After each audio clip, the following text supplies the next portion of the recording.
നമസ്കാരം, സനീർ പാറപ്പാറിനാണ്. നമുക്കിന്ന് കുറച്ച് ഇരുമ്പും പുളി അച്ചാറിടാം. അതിൻ്റെ ഒരു ചെറിയ വീഡിയോ. അപ്പോൾ തുടങ്ങാലോ. പറിച്ചെടുത്ത് ഇരുമ്പും പുളി നന്നായിട്ട് കഴുകി സെറ്റാക്കി അതിനകത്തുള്ള പുട്ടും പൊടിയും എല്ലാം കളഞ്ഞ് റെഡിയാക്കുന്നുണ്ട്. അതിനിടയിൽ ഇതിനകത്തേക്ക് ആവശ്യമായ ഇഞ്ചി, പച്ചമുളക്, വെളുത്തുള്ളി എല്ലാം നമ്മുടെ സുഹൃത്ത് ഋത്തിക്ക് അവിടെ ഇരുന്ന് ക്ലീൻ ചെയ്ത് തരുന്നുണ്ട്. അരിഞ്ഞു വച്ചേക്കുന്ന പച്ചമുളക്, ഇഞ്ചി, വെളുത്തുള്ളി, കറിവേപ്പില, ഉലുവ, കടുക് എല്ലാം അടുത്തെടുത്ത് വെച്ചിട്ടുണ്ട്. കഴുകി റെഡിയാക്കി അരിഞ്ഞു വച്ചിരിക്കുന്ന ഇരുമ്പുളി. എണ്ണ ചൂടാകുമ്പോൾ അതിനൊക്കെ ആവശ്യമായ കടുക് പൊട്ടി കഴിയുമ്പോഴത്തേക്ക് നമ്മൾ ആവശ്യത്തിനുള്ള ഉലുവ ഇടുന്നു. ഉലുവയും കടുകും കൂടി നന്നായിട്ടൊന്ന് മൂത്ത് പൊട്ടി റെഡിയായി കഴിഞ്ഞ് കഴിയുമ്പോൾ നമ്മൾ അരിഞ്ഞു വച്ചിരിക്കുന്ന ഇഞ്ചിയാണ് ആദ്യം ചേർക്കുന്നത്. ഇഞ്ചി എണ്ണയിലേക്ക് ഇട്ട് ഇഞ്ചി ശരിക്കും ഒന്ന് വറന്നു വരുമ്പോഴേക്കും നമുക്ക് അടുത്ത സാധനങ്ങൾ ചേർത്ത് കൊടുക്കാം. ഇഞ്ചി ശരിക്കും ഒന്ന് എണ്ണ കിടന്നൊന്ന് ശരിക്കും മൂക്കണം കേട്ടോ. പച്ച ചുവ വരരുത്.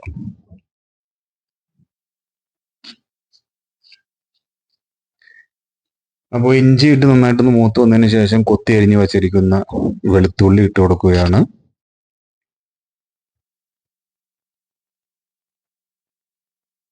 വെളുത്തുള്ളിയും അതേപോലെ തന്നെ എണ്ണയിൽ കിടന്ന് ശരിക്കൊന്ന് മൂപ്പായി ഒന്ന് വറന്നു വരുന്ന ഒരു പരുവത്തിലാക്കി എടുക്കണം. പച്ചച്ചുക മാറി നമുക്ക് കടിക്കുമ്പോൾ പച്ചയല്ല ഒന്നുമില്ലാത്ത രീതിയിൽ കിട്ടണം. അതിൻ്റെ ഇടയ്ക്ക് ഞാൻ പച്ചമുളകും ഇട്ടിരുന്നു. പച്ചമുളകും കറിവേപ്പിലയും ഇട്ടു. അതിൻ്റെ വീഡിയോ എടുക്കാൻ പറ്റിയില്ല. ആദ്യം ഞാൻ ചേർത്തത് 2 സ്പൂൺ മല്ലിപ്പൊടിയാണ്. അതിനുശേഷം ചേർക്കുന്നത് മഞ്ഞപ്പൊടിയാണ്. ഏകദേശം ഒരു 3 കിലോയോളം ഇരുമ്പും പുളി നമ്മൾ പറിച്ചെടുത്ത് കട്ട് ചെയ്ത് വെച്ചിട്ടുണ്ടായിരുന്നു. അതിനാവശ്യമായ സാധനങ്ങളാണ് ചേർക്കുന്നത്. നല്ല കളറും കൊഴുപ്പും കിട്ടാൻ വേണ്ടി കാശ്മീരി ചില്ലി പൗഡറാണ് ചേർക്കുന്നത്. ഇതെല്ലാം എണ്ണയിലേക്ക് തന്നെയാണ് ചേർത്തുകൊണ്ടിരിക്കുന്നത്. എണ്ണയുടെ തീ കുറച്ചിട്ടേക്കുകയാണ്. അതിനുശേഷം എരിവിന് ആവശ്യമായ മുളക് പൊടി കൂടി ചേർക്കുകയാണ്.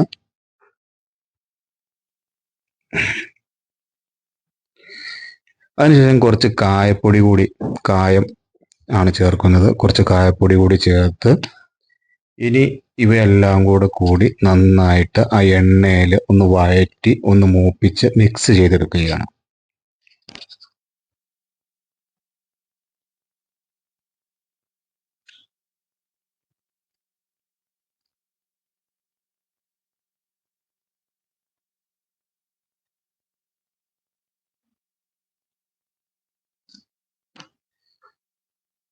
അപ്പോൾ നമ്മൾ ആദ്യം എണ്ണ ചട്ടി ചൂടായി വെളിച്ചെണ്ണ ഒഴിച്ചതിന് ശേഷം അതിലേക്ക് ആവശ്യമായ കടുക്, ഉലുവ എന്നിവ ചേർത്തു. അതിനുശേഷം അരിഞ്ഞു വച്ചിരിക്കുന്ന ഇഞ്ചി ചേർത്തു, വെളുത്തുള്ളി ചേർത്തു, പച്ചമുളക് ചേർത്തു, കറിവേപ്പില ചേർത്തു. എല്ലാം എണ്ണയിൽ വറന്നതിന് ശേഷം ആവശ്യമായ പൊടി ഐറ്റംസ് എല്ലാം ചേർത്തതിന് ശേഷം നമുക്ക് ഈ അച്ചാറിന് ആവശ്യമായ ഉപ്പിട്ട് കൊടുക്കുകയാണ്. ഉപ്പിട്ട് കൊടുത്ത് എണ്ണയിൽ തന്നെ കിടന്ന് മുളക് പൊടിയും കാശ്മീരി ചില്ലിയും എല്ലാം കൂടി ഒന്ന് മൂത്ത് വന്നതിന് ശേഷം നമ്മൾ 1/2 ലിറ്ററിനടുത്ത് വിനാഗിരി ആദ്യം ഒഴിച്ചു കൊടുക്കുകയാണ്. വിനാഗിരി ഒന്ന് പതഞ്ഞ് വന്ന് സെറ്റായി വരുമ്പോഴത്തേക്കും നമ്മുടെ അരപ്പിനേക്ക് മിക്സായി സെറ്റാകുമ്പോഴത്തേക്കും ഒന്ന് ശരിക്കും ടൈറ്റായി വരും. അതൊന്ന് ശരിക്കും മിക്സ് ചെയ്ത് ഒന്ന് കുറുകി വരുന്ന സമയത്ത് നമ്മൾ അരിഞ്ഞ് റെഡിയാക്കി വച്ചിരിക്കുന്ന ഇരുമ്പും പുളിയിഞ്ചിക്ക, ഇരുമ്പും പുളി അങ്ങനെ പല പേരിലാണ് അറിയപ്പെടുന്നത്. അപ്പൊ ഇരുമ്പും പുളി ഇട്ട് കൊടുക്കുകയാണ്.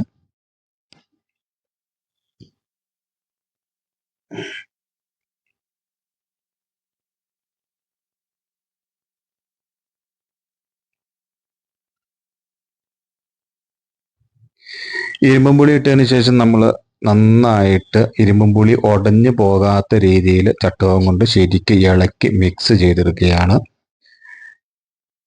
ഈ മിക്സ് ചെയ്യുന്ന സമയത്ത് ഈ പുളി ഒന്ന് വെന്ത് കിട്ടുന്നതിന് ആവശ്യമായ കുറച്ച് വെള്ളം, ഒരു 2 ഗ്ലാസ് വെള്ളം ഞാൻ അടുപ്പത്ത് ചൂടാക്കി, തൊട്ടപ്പുറത്ത് സ്റ്റൗവിലിരുന്ന് ആവി വറക്കുന്നത് ആ വെള്ളമാണ്. അത് 2 ഗ്ലാസ് ചൂടാക്കി ഒഴിച്ചിട്ടുണ്ട്. അതിനുശേഷം കുറച്ച് അച്ചാർ പൊടി കൂടി ചേർത്ത് കൊടുക്കുകയാണ്.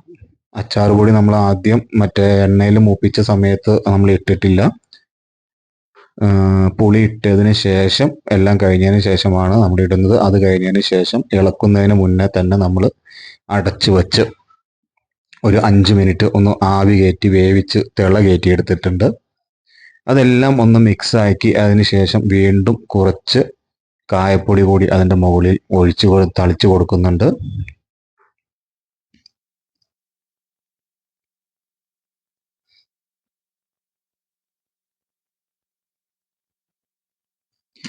അച്ചാറിടുമ്പോൾ ഉലുവയുടെ ഫ്ലേവറും കായത്തിൻ്റെ ഫ്ലേവറും എന്തായാലും നമുക്ക് അത്യാവശ്യം വേണ്ടതാണ്.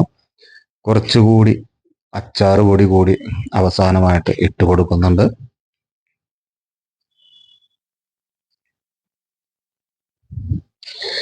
ഇതിനിടയിൽ നമ്മൾ ഈ പുളി ഇരുമ്പം പുളി ആയതുകൊണ്ട് ഇത് വെന്ത് ഒന്ന് കുറുകി ഒരു ദിവസം ഇരുന്ന് കഴിയുമ്പോൾ ആവശ്യത്തിനുള്ള നന്നായിട്ടുള്ള പുളി ഇതിനുണ്ടാകും.